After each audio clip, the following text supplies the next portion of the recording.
Salut, c'est Trado.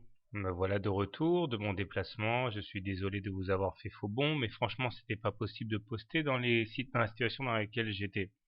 Alors, j'arrive tout juste à temps pour commenter une séance franchement fascinante. Alors, pour reprendre les choses où je les avais laissées, j'avais dit qu'après le ramassage qu'on avait eu hier, enfin le jour d'avant, hier et le jour d'encore avant, bon, il était classique d'aller chercher la M20. C'est ce qui a été fait.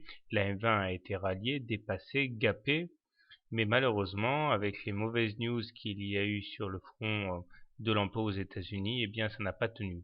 D'ailleurs, c'était relativement prévisible en ce sens que j'avais dit que si on n'allait pas chercher la médiane de la fourchette rose, cela risquait d'avoir des répercussions assez terribles. Or, de par la pente très agressive de la fourchette d'Andrews rose, il était vraiment très difficile d'espérer rallier la médiane. Moralité d'histoire, on casse la M21, on casse la M7 et on reprend appui tout juste sur la médiane de la fourchette noire.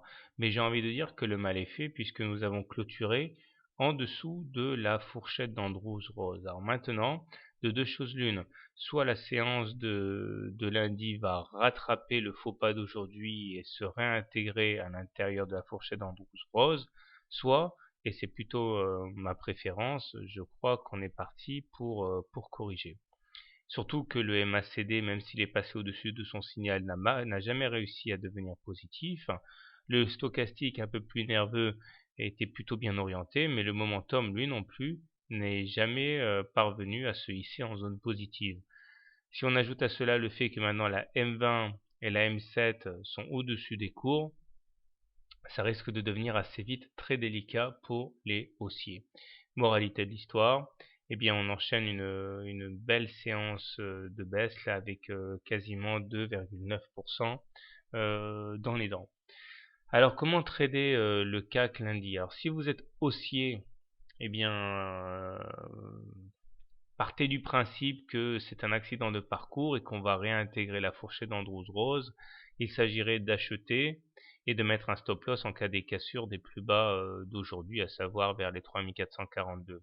En partant du principe, encore une fois, que la séance d'aujourd'hui est un accident et qu'on va reprendre la hausse. Maintenant, si vous préférez plutôt shorter l'indice parisien, il y a plusieurs solutions. D'ailleurs, à ce titre, il est toujours opportun de tracer des petits fibos, comme ça on sait où on en est. On voit que en Fibo, depuis les plus hauts et les plus bas atteints il y a un peu plus de 10 jours, un peu plus de 7 jours, on voit que nous n'avons jamais réussi à dépasser les 38,2% de retracement de Fibonacci. Alors soit vous shortez avec un stop loss en cas de dépassement des 38,2% de Fibonacci, soit vous shortez en visant un short le plus proche possible de la M7 et de la M20. En tout état de cause, l'objectif sera de rallier les plus bas à 3293 avec un stop loss, donc selon le trade que vous choisissez, un stop loss soit en cas de dépassement des 38,2% de retracement de Fibonacci, soit un stop loss en cas de clôture au-dessus de la M20. Voilà, bonne soirée, bon trade. Tout naturellement, ma préférence va au trade baissier au regard de ce que j'ai raconté. À demain pour l'analyse hebdomadaire.